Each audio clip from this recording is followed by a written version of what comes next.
Joining us on this Thursday afternoon.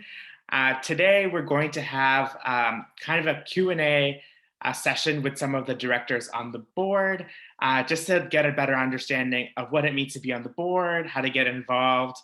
And today we have a couple of board members that are going to be here with us, one of them being Tyler, who is currently doing our Instagram takeover. And maybe just a few housekeeping things before we give the floor to Tyler to do a little spiel. We are going to be recording this just so folks in different time zones have access to it. So feel free to turn on your camera or feel free to not. It's really up to you. But we're going to hope that by recording it, then folks can watch it later. So let's get started with that. Tyler, do you want to take it away? Was there anything that you wanted to start with? And then Kevin, do you want to introduce yourself? Oh, I should do that. You're right. And Jen too. Don't forget about Jen. Yes. Okay. Oh, perfect. Yeah, sorry. My name is Kevin Bunnell. I'm a student engagement coordinator with the GSA. Sometimes I forget that I need to introduce myself because not everyone knows me. And we also have Jen, who is the board chair. So we have some really cool perspectives from different people on the board that can kind of give us an understanding of what they do, what their day-to-day looks like, and kind of just how to get more involved with the board as well. I can introduce myself and then Jen can go? Yeah, sure. Okay, cool. Just Twesh is still messaging me, so I'll introduce myself. So hi, I'm Tyler Hampton. I'm a third-year PhD candidate in earth sciences. I've been on the board of directors now, it's going to be about 2 years. So I joined the board of directors in 2019, April, at the annual general meeting of the GSA. And my term is going to be expiring this April at the AGM. And so I've been on the recruitment task force for the GSA. We've been developing, with the help of all the GSA staff, the materials, the invitations for events like today, the materials that are available on the GSA website about the director's election. And I was the corporate secretary in my first year as a director. So I have that perspective of like a year spent in a really deep dive into the GSA's policies and corporate documents and that kind of thing. So that's me, Tyler. Hey, and I'm Jen. I am a fifth-year PhD candidate in physics. I have been part of the GSA for, since I was in first year, back in 2016 through the physics departmental association. Then I became a counselor. Then in 2019 as well, I became a director. So I've also been a director for the past 2 years. And then since September 2020, I've been the board chair as well. And then, of course, until the turnover happens in the AGM, I'll continue to be the board chair.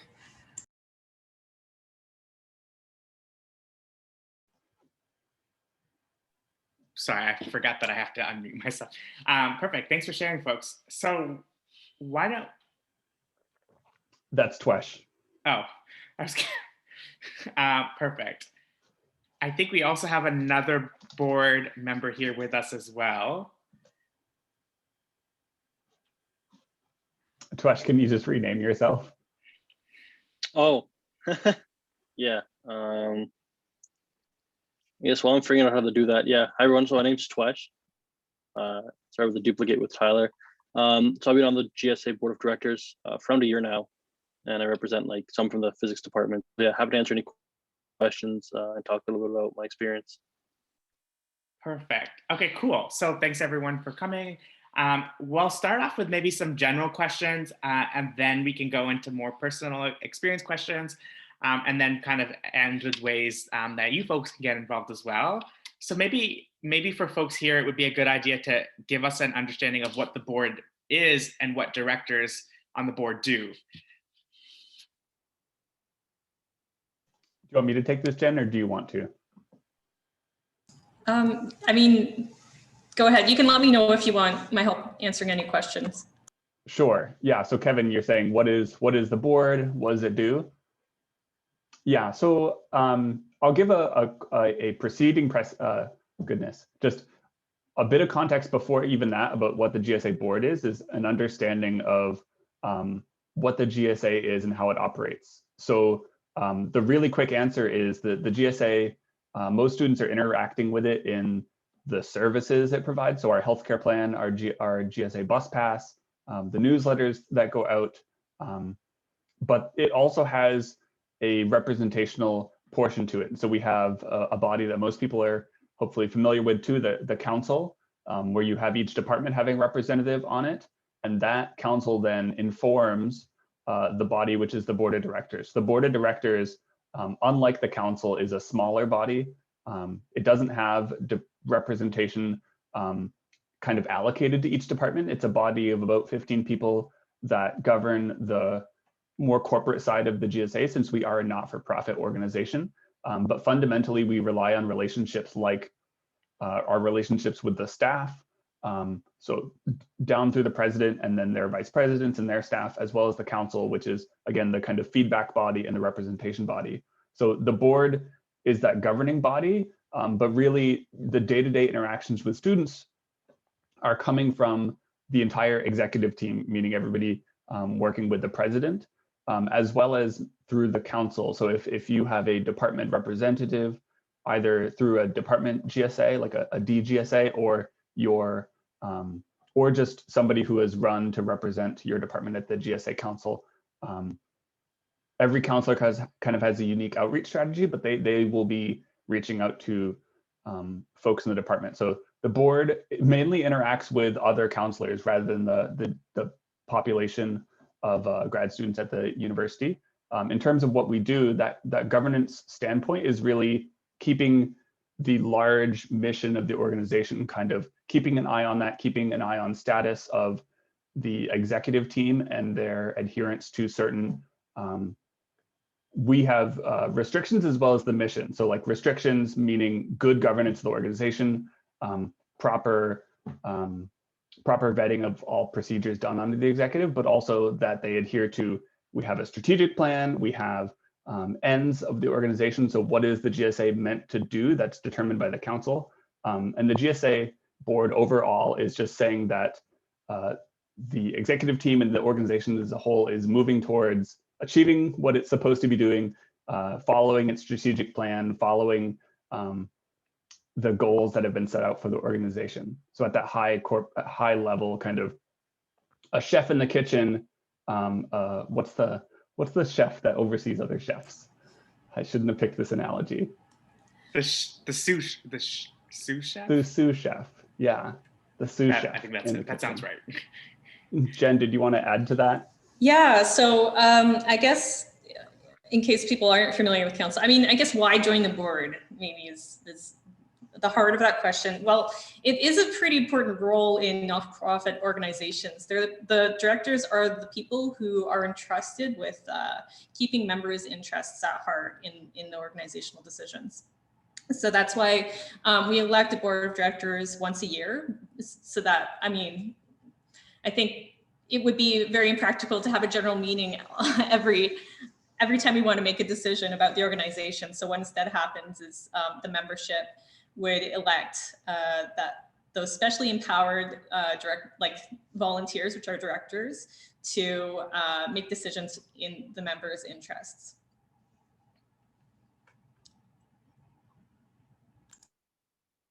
I think Tyler kind of alluded to this earlier, but maybe we can get this answer from other folks as well. What does the day-to-day look like for being on the board? So as a director, what does your day-to-day look like?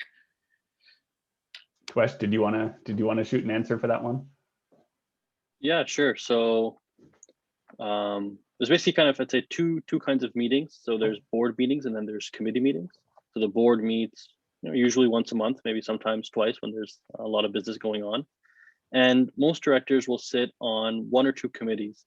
And the committee is really where you get to, I'd say, do a lot more of the unstructured work that you really are interested in. So for example, I was really interested in policy and bylaws. That's why I joined the policy review committee. And so some of you may be kind of familiar with board meetings and you think it's pretty structured. There isn't always time to get into a lot of detailed discussions, and it's a lot about bringing forward these formal motions and a lot of procedure that needs to be followed. And of course, we're not nearly as, I'd say, rigid as, for example, the GSA Senate, which is just another example of a board here at the university. But it is true that our board meetings are generally a little bit more structured, and it's not really a place where you're going to have a lot of time for free discussion, because we have, a couple hours to get through a lot of important motions. But committee meetings are really a much more freer, just like a group project kind of feeling, where you're just a few people there, all passionate, interested in that particular topic, whatever that committee is looking at. And there isn't really like a formal, here's the motion and so on. It's more just working together, thinking about what you guys want to do, and then, writing up a motion that's ultimately going to go to the board. So I'd say there's kind of a distinction between the two types of work. And depending on what you're interested in, you can definitely put more time towards, a lot of work on board motions. Or if you like more of the unstructured thing, you can spend a lot of time on committees. So day to day, it's really, the board meeting's a small part. It's just a couple hours out of a month, but the more day to day is really finding the committees that interest you and working on these kind of little projects outside of board meetings. Yeah, so day to day, I'll say one of the newer things we've been doing that we've tried to get off the ground. The most common times we meet is actually, we're trying to do kind of a weekly lunchtime chat of the entire GSA team. So this is trying to break down the boundaries, break down the board president kind of boundary, break down the hierarchy of the president, the vice president, and everybody down there. So just a time for those GSA folks, the board of directors included, to chat around lunchtime on a Tuesday. And those have been really good. Like I don't see anybody, I don't get to go on campus for any research. And so like, that's been something I really look forward to, is just chatting with folks in a non-meeting setting, like no agenda, but just chat about, like, could be all the plants you have, could be about my dog, but it could be about like what's happening on our campus. Kind of, yes, we work with the GSA and like what's happening on our campus, but we also like live our lives in Waterloo, and we live our lives as students, and like there's things like that affect us. Cool, awesome that the Dean shared a chart. So yeah, the day-to-day life has actually kind of changed this term with those lunchtime meetings. I've enjoyed those, as long as I can get out of other meetings on time. I think, just to counter, or not like disagree, but with Twesh's talking about like the board being the most structured time and the committees, I'm part of our recruitment task force, and that has seemed a place that has, to me, like without saying what's going on other committees, like the recruitment task force has involved like a ton of time to be creative and talk about member outreach. So like this event today is a direct result of the work of the recruitment task force to try to find ways to engage our membership. And we can't hang around at the grad house and wave hello to people and say like, hey, could I come sit at your table, chat with you all about what's, the GSA that runs the grad house. So like everything else, like trying to just make our lives sane and feel somewhat happier, we're trying to find ways to engage with people and engage with our membership, to talk to them about what's happening with the GSA and why you should get involved. So that kind of task force too, like there's always space and time for special like near-term need kind of task forces or groups or working groups or whatever we want to call it, that's designed to tackle an issue like that. And with that kind of issue, we're doing creativity, like we're thinking about outreach to members and our peers as grad students. That's been a lot of fun to be working on the last term, since like January. And one question that I was getting a lot from people is, what is the time commitment? So day to day kind of makes it seem like there is a time commitment every single day, but we recognize that everyone is a volunteer here, and the decisions are the most important part of the role is to attend the board meetings and make decisions there, because the board needs to make those decisions as a whole. So the official board meetings are the only time that we can really pass those important motions. But boards typically, meet only, actually there's some that only meet 3 or 4 times a year. We meet once a month for 3 hours, and sometimes a little bit more, like Twesh said. But outside of those meetings, it is what you make of it. So if you're worried about the time commitment, you can scale back depending on your own program needs and demands at the time to just focusing on those board meetings.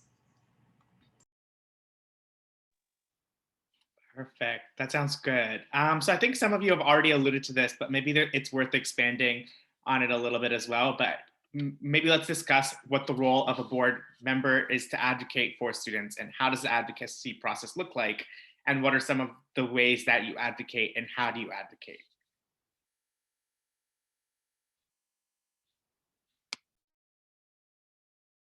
I could share a quick example. The thing that first comes to my mind is actually something another director was saying. So in the summer of must have been the summer of 2019, because we were all meeting in person in the grad house. I don't know if Jen, you were there with this meeting talking about the legal fee. And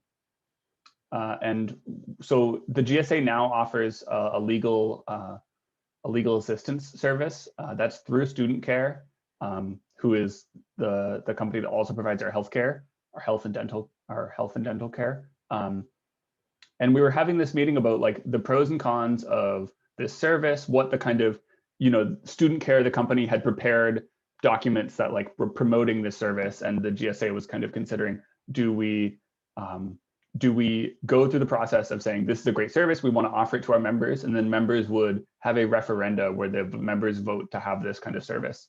And at the time, a director spoke up about just the importance that service, the ability to have easily accessible, like cut a lot of the red tape of finding legal aid during some kind of process, the benefit that would have had to them in some of the circumstances they had in grad school. So specifically, this legal service was going to offer legal advice in realms that the current services didn't offer. And I believe things like landlord issues were going to be talked about and offered. So I just remember that director really giving an impassioned, not so much a speech, but just sharing how much it would have meant to them at a year or two prior at the time, if they had access to a lawyer, to just deal with what can be a time where you don't know a whole lot about maybe you've moved to the city, you don't know the rules around landlords and what they can do to you, like what kind of power they have over you to kick you out or like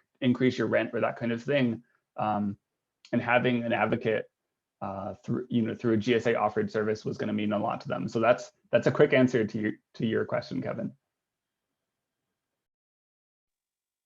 Yeah, I think it's a solid example of what kind of concerns, or how the board advocates and why the board advocates, and what that process looks like. Does anyone else might have insight on how to advocate and what kind of things that they use to advocate on behalf of?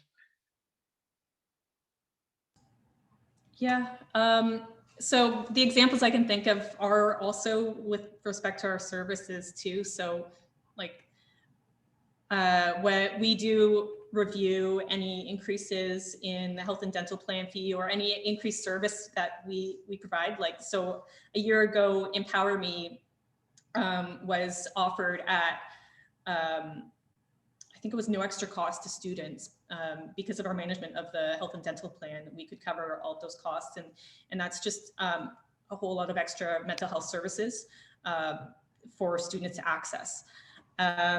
We also with COVID, we were involved in decisions to keep the grad house open or closed, as well as whether or not we're charging the graduate, the bus pass fee. So those are the kinds of decisions that I can at least think of where we are in a position to advocate for what's best for students and make those decisions. Cool, sweet, thanks for sharing. So maybe let's switch gears a little bit and maybe talk more about you folks and why you joined the board. And we can probably start off there. What was a big deciding factor that made you want to get involved with the board, and why? Yeah, I guess I can start. So I was interested in student government even throughout undergrad. And so when I came to UW, there's tons of opportunities. There's departmental level GSAs, there's GSA itself, and then there's a ton of different university committees, a lot of ways to get involved. One thing I really like about the GSA is it's very much sort of like an external focus organization. So it offers in a lot of different services for graduate students, organize a lot of different activities. And when we're back in person, of course, we're running the grad house. So there's a ton of things that it does for the grad student community at UW. And if you're interested in, any one of those avenues, it's really nice to be on the GSA board, because at some point or another that issue comes up, or there's decisions related to that, and you get to discuss and have an influence on them. So I really like the fact that it's sort of, it's going to seep into almost every aspect of grad student life. And so as a grad student, as having friends who are grad students, right, it's really fun to be on the board and get to see, I'd say, a very real, visceral impact of the decisions we make. And that's unlike many other sort of boards that can be very stodgy and detached from what actually goes on. Whereas the GSA board is really different, right? So like I said, we're not overly structured or anything, and everything's a lot more applicable to your day-to-day student life.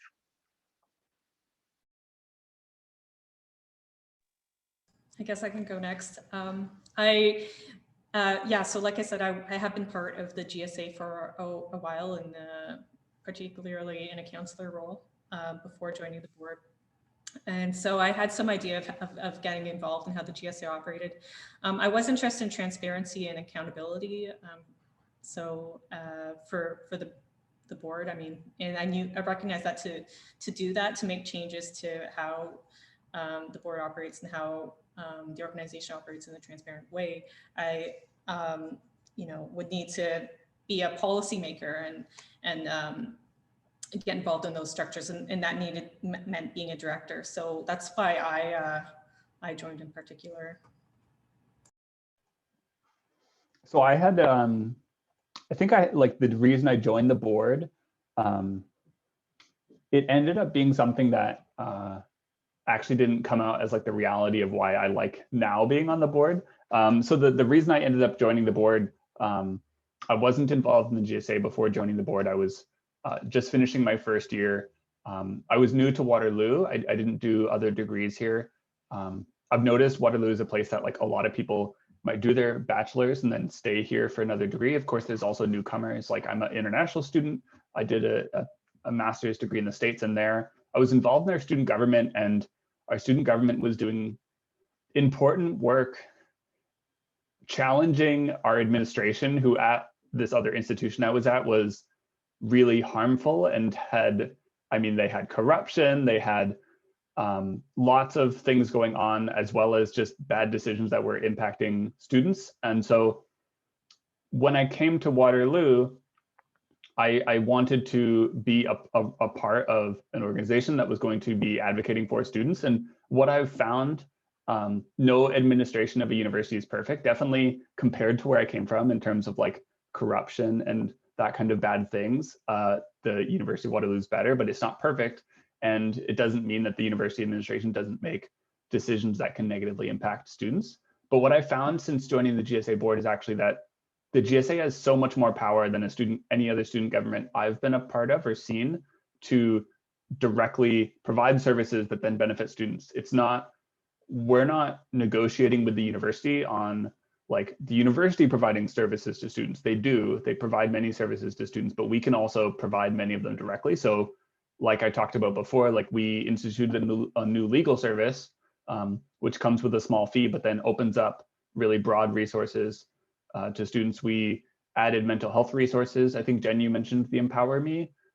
We opened up mental health resources and that kind of thing. So to me, it's much of the role is not kind of being an antagonist to the university administration. There are chances for the board to sit down around the same table virtually with administrators and talk about student needs. But a lot of the times we're spending way more time talking about student needs that we have a direct control over in terms of providing services or amending services, adjusting fees, that kind of thing.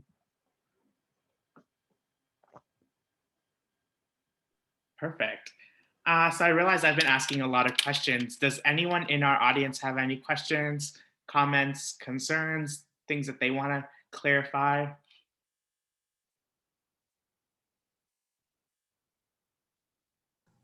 Hi, I had a quick question, if that's okay. Yeah, go ahead. So I wanted to know if, like, what kind of role I could play in representing my department towards decision making. Because, to give a little background, I was an MN student. I started in fall 2019, and I recently converted to MASC. So I kind of like firsthand experienced the challenges of being an international student, doing MNs, and how I transitioned into MASC and those kind of stuff. So do you think being on the board would help me actually to kind of directly influence my department?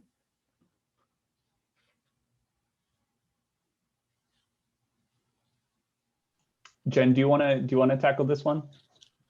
I see Twesh had something to say, and yeah, I can tackle it. I personally, I think as a counselor, you might have more of a direct influence. So I think if you go on our GSA website, you can see who your counselor is right now, or if there's a counselor opening, and you can get in touch with that person if there is a person who's already there, and figure out when their term ends and see when you can run, or just tell them the issues that you have. So the council representative is a departmental representative, and that's often part of the council roles, to bring up the department specific issues. They can also, the GSA, one of the things that often happens in council is when these issues are raised, our management team works on tackling them. And then if they can also help support counselors or anyone really in tackling issues within their department as well, because they know how things work, whether it's like a faculty level issue or a department level issue or a university-wide issue. They can help figure out what level it's at and then tackle it. Okay, thank you. So from my understanding, I think the board is more responsible for reviewing the suggestions that comes from the council and then making decisions. Is that correct? So we're more involved with making, like, how does the GSA operate as a whole, right? So how does management operate? How does council operate? How do we serve our graduate students? So all of these different components, it's a lot to tackle, which is why it's hard to get into much that's very specific. So that's more, I mean, governance is the term, I guess, that we could use here. But instead of, you know, we do care a lot about advocating for students and helping students have the most successful and the best career, like the best experience being a graduate student. But how we do that is we set that as like the mission and the goals of the GSA, and then that gives management directives to implement those changes. So we're not the ones who are knocking on doors and tackling issues, especially with the administration. That would more so be management. And perhaps that's also something to look into if that's something that interests you. Maybe there is an advocacy role that might open up, and then you could apply for that and actually help students out with the issues when they bring them to management. I don't know if that I would just quickly add to, I think everything Jen said is absolutely right. Like the board is at this level where it's constantly getting feedback from management, who is doing the most on the ground work of the GSA, as well as the council, which is a lot of those constituency relations, which is again, like exactly kind of what you're talking about. Is if it was an issue specific to MN switching to MASC, like that might be even an engineering faculty specific issue. But I can say personally too that I think if you are satisfied knowing that you're not going to have the chance to get into that nitty gritty of that one specific issue, sorry for my dog crying, there is always value in having a perspective of what it's like to go from an MN to an MASC on the board. And we actually, on our website, we have some FAQs about the board positions. And one of the things is that folks in master's degrees are not as well represented on the board just because of the time limits. That if somebody comes in new to Waterloo and they spend their first year figuring out like how things work, by the time they're 1 year done, they might have 1 year left. And if the board seats are 2 years, how can the perspectives of master's students who are a significant part of the graduate student community be represented on the board? And so the answer to that question is that folks can hold board seats for not the entire allocated 2 years. That the benefit of getting folks with master's degrees, like their experience, their unique experience in those degree programs, is worth it to kind of figure out how to do knowledge transition and everything else from one board cohort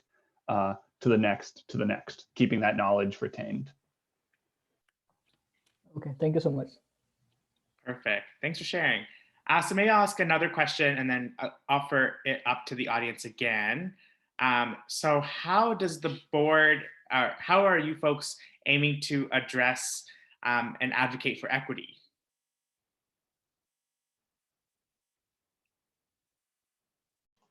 So I could quickly add, so the recruitment task force, one of the issues we've been talking about kind of loosely, and this is drawing a lot of the work of the management. Like I've said, the management is the most on the ground. The management is represented on many committees, many university committees. But one of the benefits of the way I think the recruitment task force has been doing our work is that we're trying to think of ways that, one, increase, like we were just talking about with the MASC issue, of like increase the representation of all of the different unique and sometimes similar experiences of graduate students on the GSA board. So one of the things we talked about in the director recruitment kind of materials is we do need representation of students, especially from the Black students, Indigenous students, students with disabilities. We need representation there on the board level, and that's just an inclusion factor. So when you ask about equity, one of the things that the GSA is probably going to be working towards, I would say in the strategic plan lays this out, but I think the work of the GSA is definitely going to be tackling how can our own internal structures make sure that, let's see, volunteering for the GSA shouldn't be an experience that is so taxing that it's exclusive to students who don't have to work at part-time jobs, students who are not having to take up 2 or 3 TA positions. That's a question that needs to be addressed. I can say it's probably, I think we've acknowledged the time commitments that some of us have had in the board. And so it's an issue that's kind of maybe 10% addressed in terms of like the work of advocating for students takes a bit from ourselves. And that's a situation that's not as tenable for certain students. That said, it should be a focus. It's also, I think, the GSA Council is a place that's supposed to represent students' interests, but right now, you have just department representation. So there's what, 40 departments on campus or something, or at least 40 representatives, I think, on the council right now. But one perspective from a earth sciences department doesn't encompass all the student issues that are in that single department. And so I think the last couple of years, we've been thinking about how can the council be a body that truly like takes their perspectives, issues, experiences of all graduate students and distill them down to the most fundamental, like near-term issues to be addressed, as well as the long-term issues, and get that feedback to the board and the president. And I think right now, we've probably acknowledged that if, you have one department representative, like the feedback coming from that department is going to be entirely dependent on the quality of that person's constituent relations. And so I think training, excellence in that kind of constituency relations are things that are being worked on. And I think the outcome would be that all students' different experiences would be better represented at that level and then taken up by the management, taken up in folks' interfaces with the administration on university committees.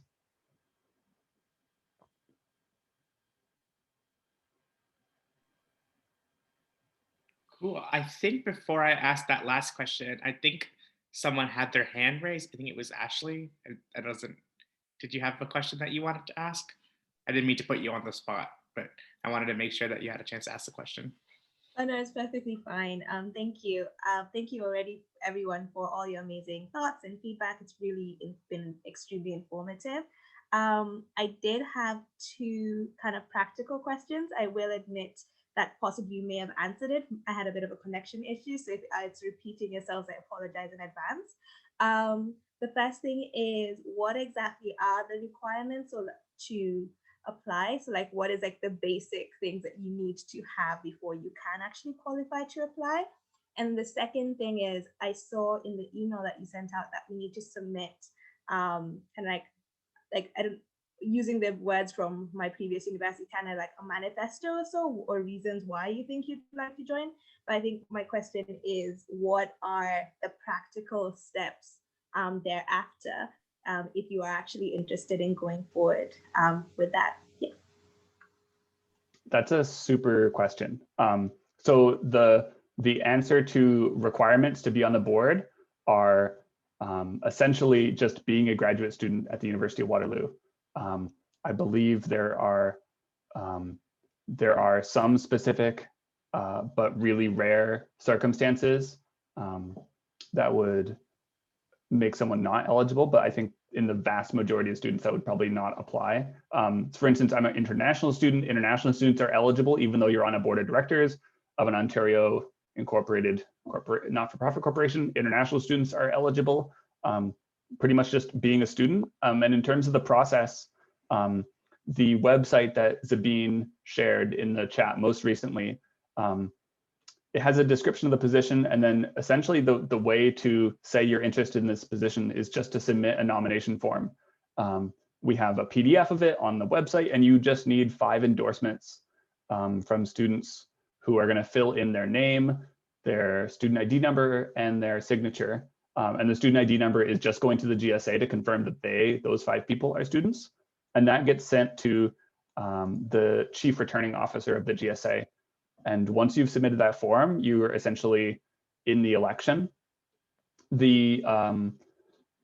Ashley, you were talking about submitting like a description of why you want to run for the position. That's all part of the campaigning period. And it's entirely optional, but you can submit a photo and you can submit a statement saying why you want to run, and the GSA is going to be posting those materials on social media. So you can do your own campaigning on social media in your own department, just however you are interacting with your students and friends. But the GSA, if you provide those materials, which again are optional, the GSA will post all of the candidates' materials online. I'm sure that we will have other events like this where it'd be a Q&A. We've talked about a Q&A kind of place where the candidates can then be introduced. Folks can ask questions, that kind of thing. Yeah, Twesh went through the process last year, actually. Maybe you could speak a bit to your experience. Yeah. Thanks, Ashley, for the question. So ultimately, unlike some other positions where like you're hired or employed, being a director is an elected position. So it's really ultimately the process comes from how do you kind of convince your fellow graduate students to vote for you. In terms of the mechanics, as you kind of alluded to, you have to fill out a basic nomination form, and there's essentially no requirements. There's some very legal edge cases, like you can't be bankrupt and you have to be 18 years old, but I don't think those are problems for most people. So after that, you kind of put like a candidate statement. So it's kind of like running a bit of a campaign. Obviously with the pandemic, it's a little bit tough to do a lot of campaigning, but I also should emphasize that it's not as if this is like an extremely kind of crazy election process. So generally we don't have candidates having to invest tons of time into a campaign and then not getting a position or anything like that. So don't want to scare you away. So it's technically an election process. In practice, it's not nearly extremely competitive or requiring a great deal of time. And the way it'll ultimately all work out is that at the AGM, which will be online again this year, so that's like our annual meeting of all the members, so all the GSA, all the students, grad students, there'll be like the actual official election. So there'll be some form of balloting where people will vote. And then, yeah, that's kind of how it goes. It really depends. If there's sort of 20 candidates for 5 positions, it can be a bit more competitive, but in practice, I think we end up having similar number of candidates and seats. So I guess I wouldn't worry about the election. I can't promise how it'll turn out, but I think it's not a very onerous process at all. It's fairly low. The most thing you'll have to do really is just get 5 signatures and then just kind of write up a nice candidate statement. And it's not as if you have to go far enough beyond that, maybe a Facebook post or 2. And I think that's really, the extent of the time that'll be required in campaigning. Perfect. Thanks, Ashley, for asking that question. That was definitely one of the questions I was getting to, so you beat me to it. So thanks for asking. It looks like we have a question from the chat from Emmanuel, and they're asking about Organize-UW. Is there any connection with QPE or the GSA with them? I can answer that. So the process did the GSA did have a role in the process of bringing forward organization. So organization, for a bit of history, it's something that came up through council, the want to unionize.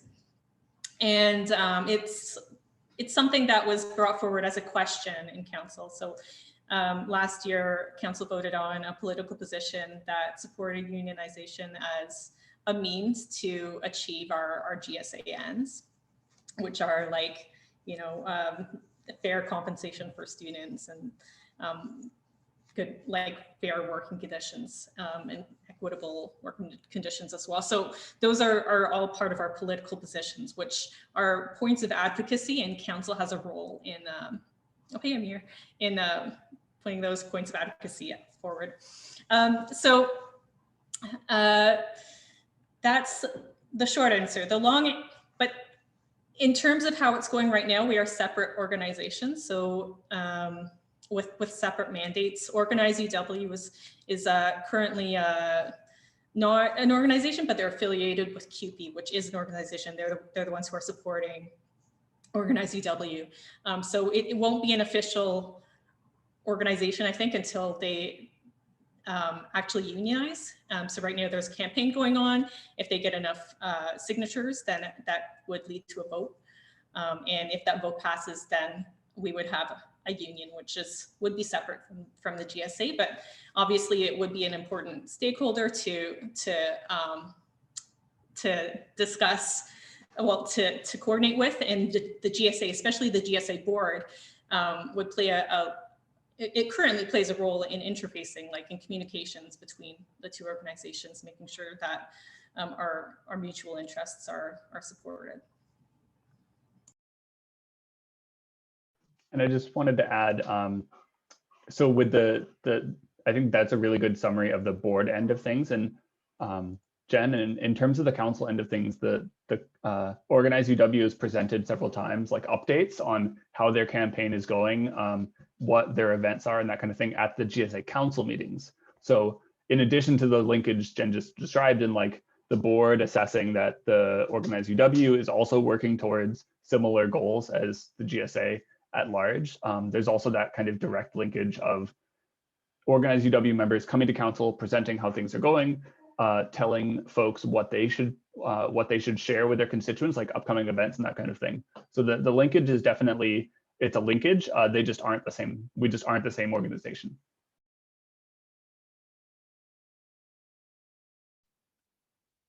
Perfect. Thanks for sharing. And maybe a sidebar here as well. If you have a chance to look at the chat, there's a whole bunch of links to different things that we've talked about, whether it be political positions, how to run, kind of some of the updates, and they're all there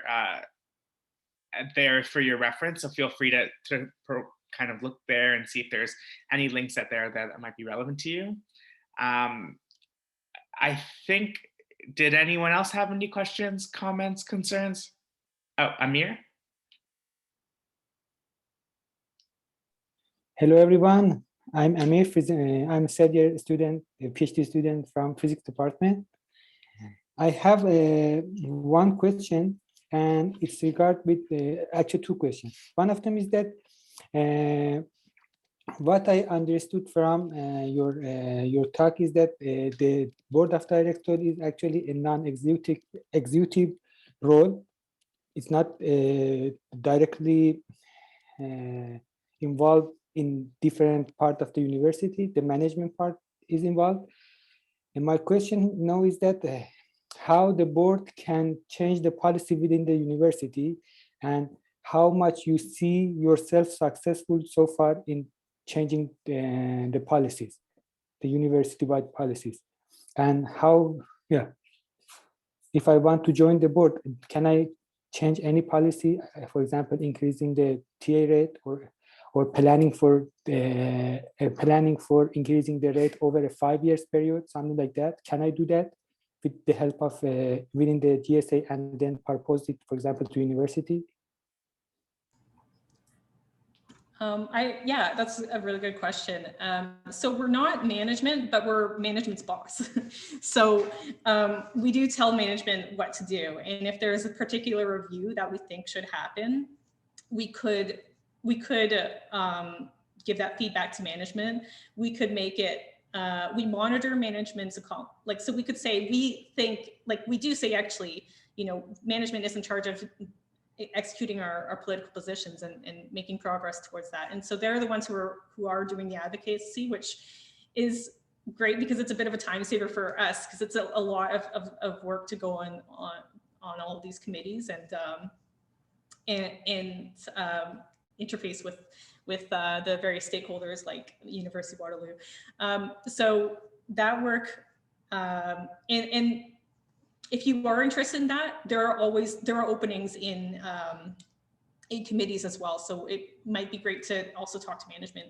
I'm not sure if there's openings right now in that specific, in any specific committees, but yeah, that's something that we're always looking for in terms of volunteers. But to answer your question, it is possible too. So like for policy 30, like I said on policy 30, which is the TA, the policy on teaching assistants and the employment of teaching assistants. And I did that as a counselor, but right now the committee is non-existent. And so what the board can do is they can look at, okay, what is the progress that's actually being made toward this, this, and this. And if it's not satisfactory to the board, then the board can say, okay, president and management team, this is what like we think should get done.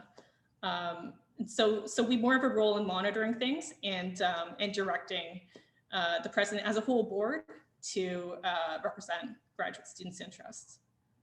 If that makes sense. Jen, I had a quick question actually. So I didn't know that you had sat on Policy 30 committee, which is cool. The GSRC, the Graduate Student Relations Committee, currently grad student representatives on there are the GSA president and Matthew, who is the council speaker. So I'm pretty sure the GSA president is kind of, so in the University of Waterloo policies that say this is the GSRC, this is who sits on it, I'm pretty sure the GSA president is part of that, like in the policy that they will sit on that committee. Is the other seat that Matthew is sitting on, is that a seat that's reserved for the GSA, or are all students open to that? And Matthew is just a super involved and proactive person and is sitting on that committee. So the GSA is involved with appointing volunteers to all of like a whole bunch of university committees, including the GSRC, including the Policy 30, any policy review. So by being a board member, you know when you might have closer contact with the president or other people who would know when these openings are coming forward. And you could also say, I think that this policy needs review, and bring it to the president's attention. You can also do that as a graduate student right now and just talk to the president, like send them an email and say, I think this needs review, right? So you do get those connections to kind of figure out how things work and get informed when there are these opportunities for involvement, if that does interest you. But you can certainly do that by contacting management as well. If you just want to sit on a committee, for example, and not commit to the whole director volunteer responsibilities as well.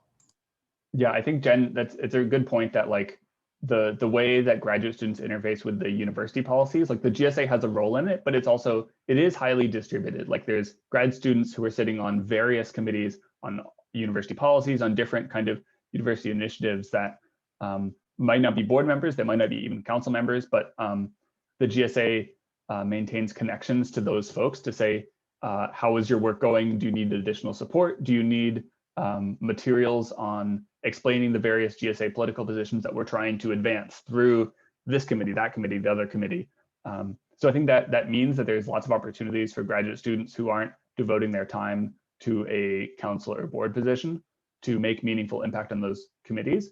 But being on the board or council also doesn't preclude you being on those committees. So Jen, like you said, you were on the Policy 30 committee as a councillor. Our current council speaker sits on the GSRC. So people have multiple roles, and it's often a matter of like adjusting, like how much time commitment do I have to advance one of these things. So I think if you wanted to do both, you can. If you only have time for one, you can always pick one or the other. Cool, thanks for sharing. I think Tyler and Jan have kind of given input to this question, so it might be helpful to hear from Twetch about this. But during the pandemic, what are some of the things that the board of directors are discussing, or what are some of the decisions that they're making now? Yeah, that's a really good question. Maybe I'll start with like a personal anecdote. So what is something as a director that really stood out to me? Definitely, I think over the last few months, I really, sort of thought hard about what exactly the GSA does for students, right? What is our value proposition? Because when you're not on campus, you don't have these sort of like orientation events. Grad House is unfortunately closed, and you're not seeing your fellow students face to face on a daily basis. Kind of really forces you to reconsider, well, what is the GSA really doing for our students, and how can we help them through this tough time? And so I think reflecting on that has helped me realize that a lot of what we do can be behind the scenes. So services like the GRT, health and dental plan, et cetera, but also advocating for things like improved student supervisor relations, more support for grad students who are TAs, all these sorts of things. Even if the GSA can't be there for students sort of on a more daily basis with events and things like that, I think there's still a lot of these sort of background services that go on. And definitely, so now switching to the board level, certainly maintaining these services has been an ongoing, focus of our discussion, multiple meetings. In particular, there was a lot of discussion we had about the grad house, and sort of each kind of semester by semester, or I guess trimester by trimester, we've been thinking about whether we want to keep it open or closed, or do we want to have it open with just takeout? And there's a lot of factors that come into that. As you can imagine, there's financial implications. There's also implications about our employees and how we manage the many people that we hire to run the grad house. And also there's a concern about public health protocols and how we're going to manage relations with the university and Ontario's Health and Safety sort of commission, or whoever's in charge of that, the ministry. And also ultimately the students, right? What do our grad students want? And that includes, for example, charging the graduate house fee. How will that look if we're not able to offer that service to students? And so all these kinds of important considerations just out of one issue, right, about running the graduate house. I said that's been a really big one that's really, really changed because of the pandemic. Other ones, I wouldn't say have changed very significantly, but of course there's new questions about it's really around engagement, right? So how do we engage with students, especially students who have started this September, right? It's really tough. You don't even have a chance to first establish some connections in person. So we have to be thinking a little bit. And again, this is not necessarily just the board's purview, but about how we can continue to improve student engagement, make sure the GSA is kind of open and accessible.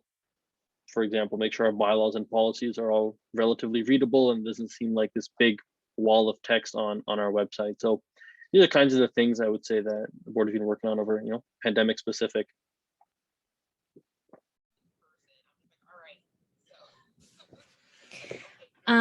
So I just wanted to come in. Hi, everyone. I hope you're doing okay. If anyone knows, oops, I'm making so much chaos and noise over here. So I am the GSA VP of Communications, and I just wanted to pull out a thread of the relationship between the board and the executive management. What I didn't realize before I came on as VP is how close the board and management actually work together. So, I might be involved in some sort of programming directly with the student body, and then I might get feedback from that experience, whether it be a workshop or an event or doing advocacy for equity in different parts of the university administration. And I'll bring that feedback back to, say, the GSA president. And through that role, I can make sure that that information is given back to the GSA board. So that way the board can consider how that impacts how the GSA actually operates.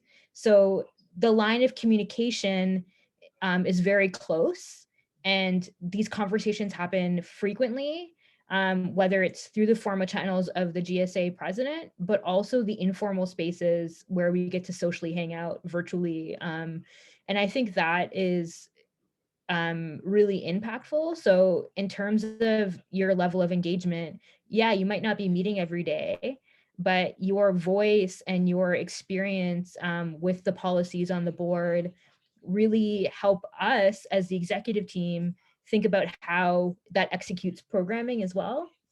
So if I can be like a little transparent, one of the things I've been working on is our equity portfolio. And as you know, concerns of anti-racism on our campus are really high. It's a really intense conversation. And it's one that the GSA is engaging on for the first time in its history, and in a more direct way. And, for example, we started the BIPOC graduate student collective.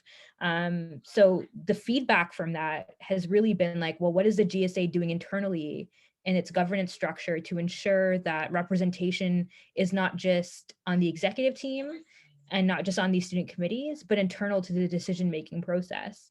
So now the board is having conversations with me about, and the GSA president, David, about how to actually ensure that is a systemic change for the GSA rather than something that's just, written somewhere vaguely. And so that has a direct impact. And the reason why that's important is because it may not seem like, oh, that policy has an impact directly on student body, but if the GSA board is able to figure out what that policy looks like, then something like the BIPOC collective can actually, the intention of the BIPOC collective, which is to serve Black, Indigenous students of color, that particular focus of service can actually be made sure to be given in a long-term way. So even if GSA president now steps away, or if I step away because I graduate, the board can ensure the longevity of that work and the sustainability.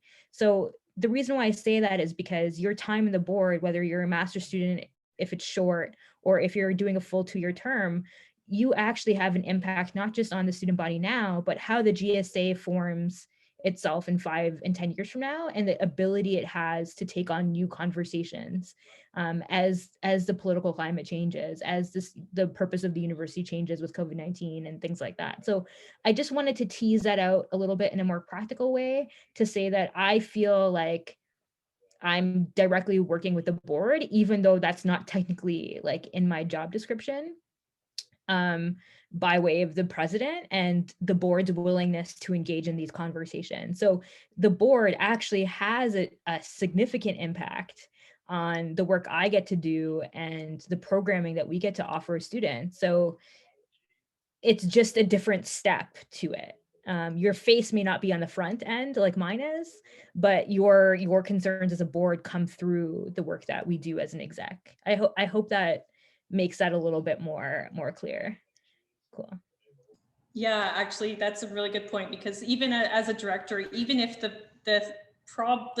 board isn't the appropriate tool to deal with a certain issue, you do make these networks, which make it a lot easier to advocate for yourself and advocate for your fellow students. Like, also, I let management know when I have issues, but I know the direct roots. Like, I had these terrible TA issues that made my life very difficult last term, and I went to management through their consultation services because I was aware of where to go and how to get help, and that's so I found that getting involved in the GSA has really helped me advocate for myself and like learn the different avenues, even if it's something that I wasn't able to deal with directly as a director role, in my director role.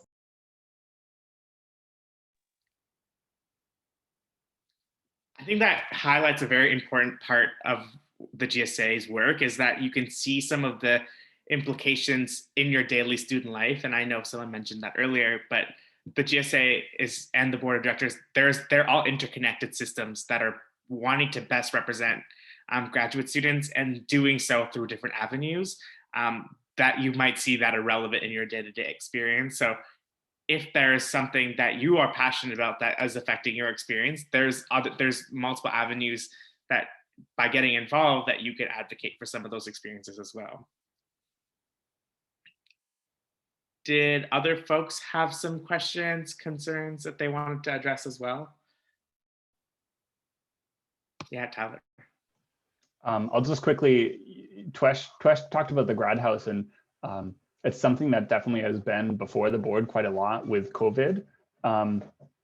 And when Sabine is talking about like the long-term, the future of graduate students, their experience, their community, that's something that I've thought about a lot when we've talked about the grad house and keeping it as an essential service of the GSA, kind of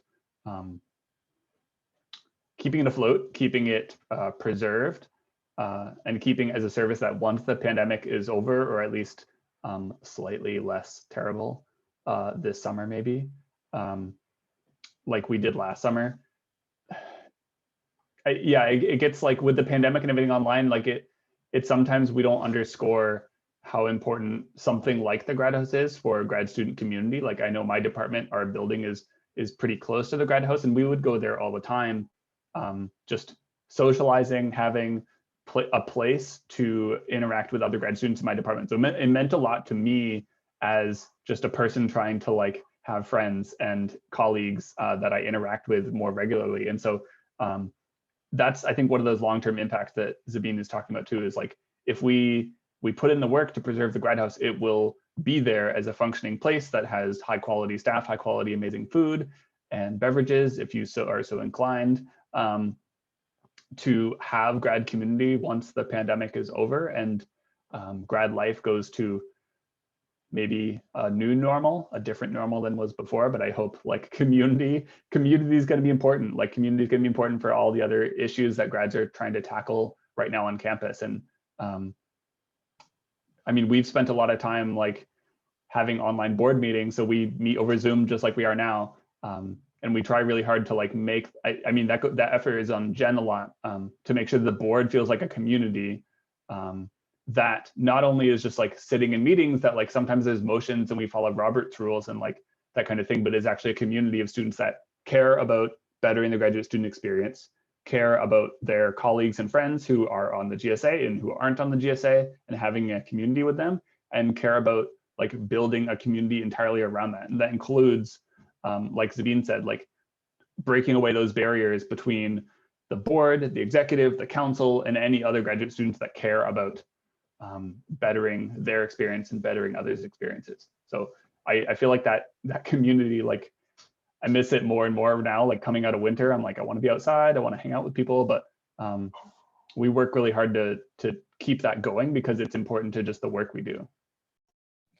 I just wanted to add to that. Thanks for adding that, Tyler. I think the thing I want to say is like, you know, we've talked a lot about the passion for the student body, and I think that's like ultimately, you know, to enhance the graduate student needs and our collective needs. I think that's great. And talking about longevity is also important. But I also want to say, like, this is also a real life opportunity to get direct board experience and to work with policy.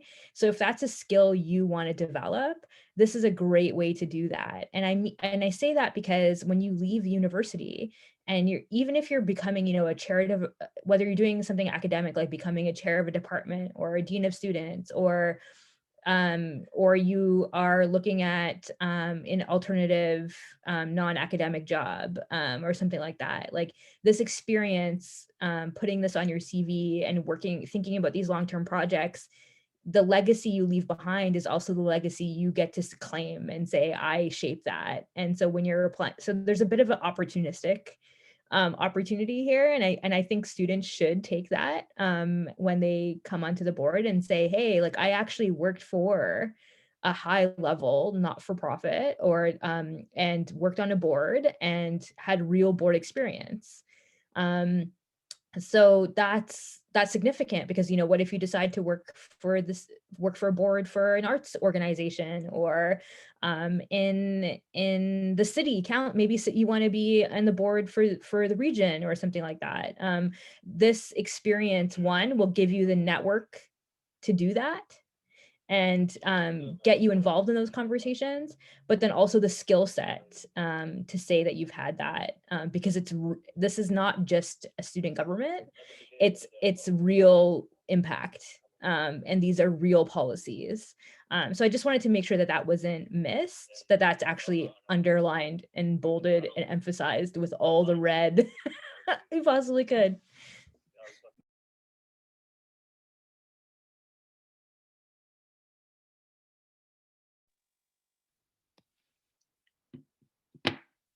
Perfect. Thanks everyone for sharing. Does anyone have other questions that they want to discuss, or they have or do they have questions about what the process is, or why to get involved, or how to? I think Amir had another question in the chat. Okay, yeah, that's probably, yeah. So how many seats are there? From my understanding, I think there's 5 seats. So that's answer question number 1. Question 2, how many people are nominated? I think that part, when the election closes, then you'll be able to see how many people are nominated, because we're still in the nomination period. And hopefully at least 5. It's up to you guys. Yeah. Okay, perfect. It could be less than 5. We'd hope it to be equal to 5, but more than 5 is always a possibility. Okay, perfect. And what is the average participation rate in the election? Oh, that's a good question. So I've been in the past AGMs that I've been to, I think, or voted in all of them since I was a graduate student for 5 years. Oh my gosh, I need to graduate. There have been equal to or less than, like there were less than or just enough people running to fill the position. So we haven't had a contested election as far as like in at least the past 4 years. Which doesn't mean it's necessarily a bad thing to happen. I know. And the last question I think Amir had was, is there a minimum number of votes? And maybe someone can give insight to that as well. Twish, do you want to answer this as JPRC? Yeah, I'm actually not entirely familiar with exactly how the election, like which voting system we use, but as I understand it, there's like there's a minimum number of votes to be like, okay, so there's 2 things. One is if there's an equal number of candidates to the number of sorry, I am familiar with this. It's all coming back to me. Okay, so if there are an equal number of candidates as a number of seats, it's still not the case that you just sort of get put in by default. There is still the process to follow where we do see that, you know, grad students are happy with the candidates, and there it's just a simple majority. So just saying, okay, more than half the people here are happy, that's good. Then those people are put in the seats.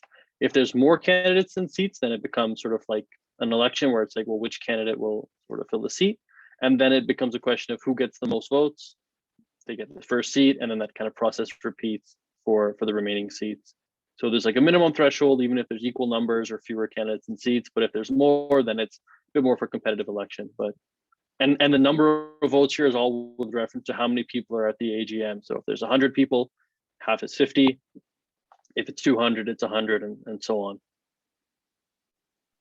And for the on AGM, average, AGMs have somewhere from 50 to 200 people attending, right?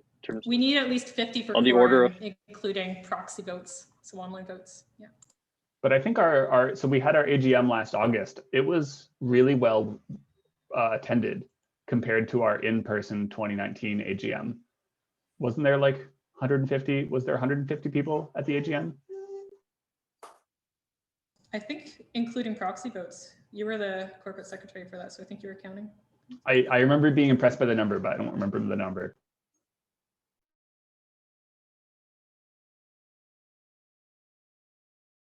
So yeah, that also depends on who shows up for the AGM. So also you all and all of the other graduate students as well. Cool. Okay, so maybe let's wrap up with maybe one last question.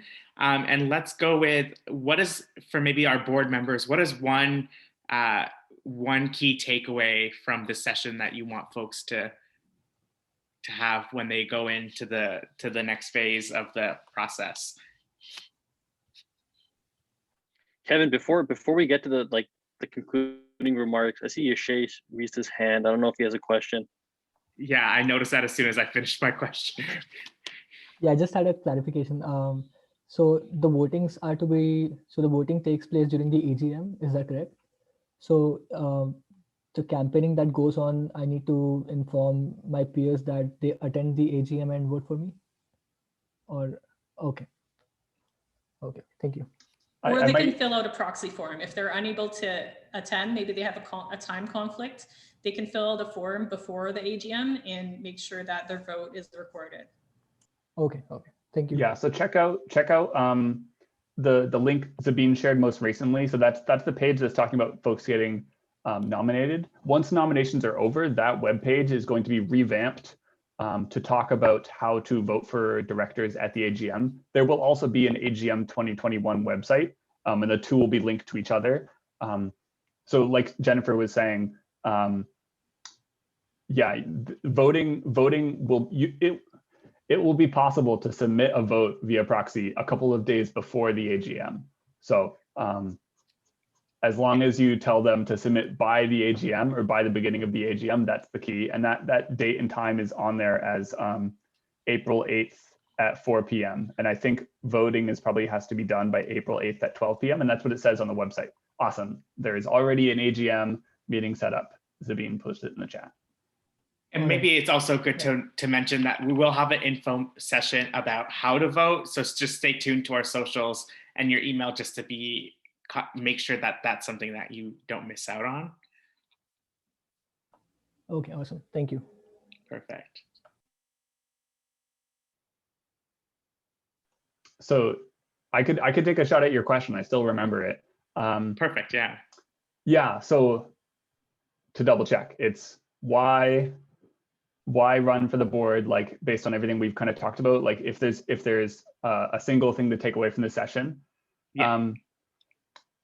I think that based on our discussion today, I think that there are opportunities on the board of directors in that role to advance issues that you care about. And so that is one of the major things, I think, that like folks have the ability to take their individual skill sets. This is like fundamentally the way a board of directors runs anyways, but like folks have the ability to take their individual skill sets and apply it to something more specific. So Twesh, in your introduction, you talked about like the committee work of a board, like the board being high level stuff and the committees being really specific. And so like my role in the recruitment task force, like I've spent the last term heavily invested in getting this operation like for the director campaign off the ground with the help of Sabine, with the help of Kevin and our chief returning officer and the other directors in that committee.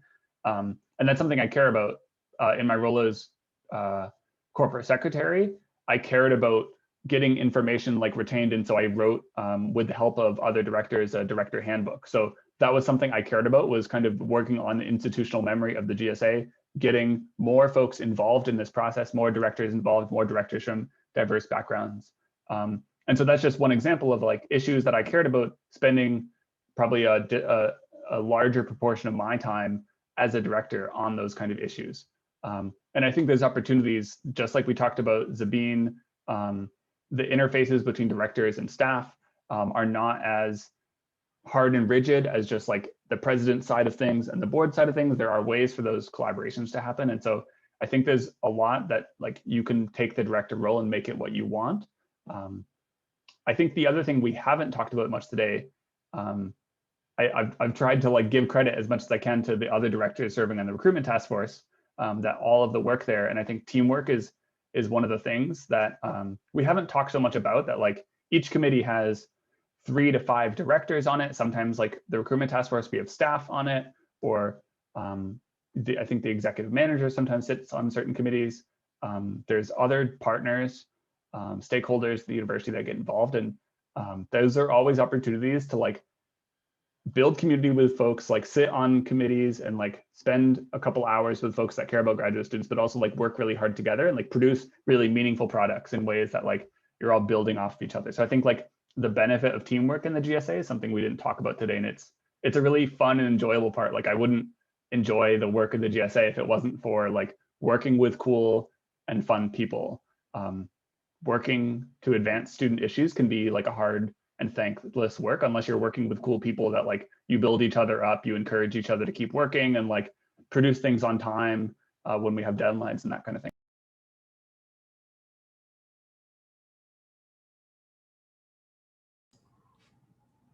Twesh, do you want to go?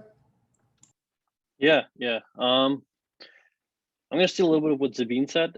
It's actually a really good point, is that I'd say the amount of like professionalism and training and general skills you're going to learn from serving on a board are actually very, very important. And the reason for that is no matter where you end up in life, you're going to be part of some organization or some company, which at its top is almost certainly going to have a board running it.